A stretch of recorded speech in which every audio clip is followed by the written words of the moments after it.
başıma neyleyim? Yardan ırak yaşanır mı? Söyleyin.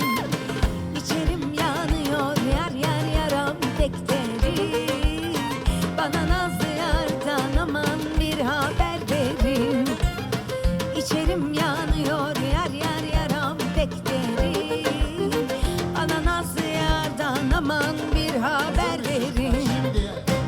İçerim yanıyor, yar yar yaram pek derin.